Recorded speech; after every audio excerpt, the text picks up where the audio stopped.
Donc Adrian Mor, fondateur et directeur de l'Œil du Public. En quoi consiste votre métier ? Alors mon métier consiste à aider les acteurs culturels, les musées, les festivals, les théâtres, tous ceux qui sont en contact avec des publics qui veulent diffuser l'art. Donc les aider à mieux connaître justement leur public, les publics qui viennent occasionnellement, ceux qui ne viennent jamais, les mieux connaître, donc les développer et les fidéliser. Donc parce que on pense que nous vraiment, si on veut vraiment avoir cette démarche de développement d'une organisation culturelle, il faut être proche des publics.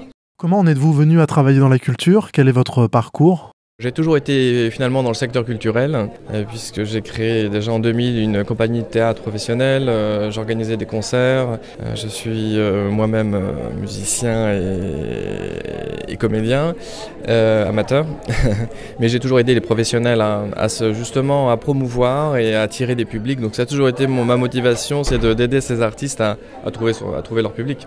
Comment imaginez-vous votre avenir professionnel dans le contexte actuel ? Je l'imagine très vaste.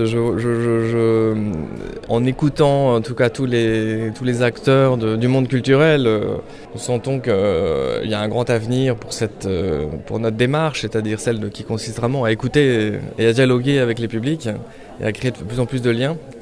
Donc je pense qu'après ça va prendre différentes formes. Ça va en effet de la participation, parce qu'aujourd'hui les publics changent, donc ils veulent pas seulement aller voir un spectacle et repartir, ils veulent aussi participer, donc il y a tous les aspects du mécénat individuel, il y a aussi la participation, la quête de sens et d'expérience, donc voilà, je pense qu'en tout cas il y a un grand avenir pour la culture et pour les publics, donc peut-être aussi un peu pour nous. Comment le phénomène de transformation digitale impacte-t-il votre métier ? Il impacte évidemment fortement puisque le numérique a une influence très grande sur les pratiques culturelles, sur les pratiques numériques. Ça touche de nouveaux publics.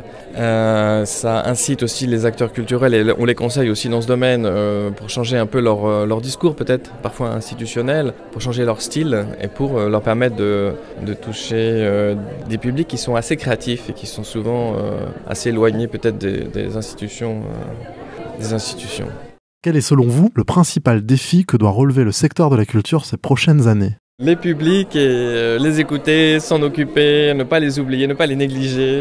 Voilà, pour moi c'est un défi important parce que finalement qui dit public dit aussi derrière financement et dit participation. Donc finalement, bien sûr c'est important, c'est toujours l'artiste, l'autonomie du programmateur et l'identité du lieu. Ça il faut garder cette exigence, cette qualité artistique. Mais il faut aussi créer de plus en plus de liens, je pense, avec ces publics qui sont demandeurs.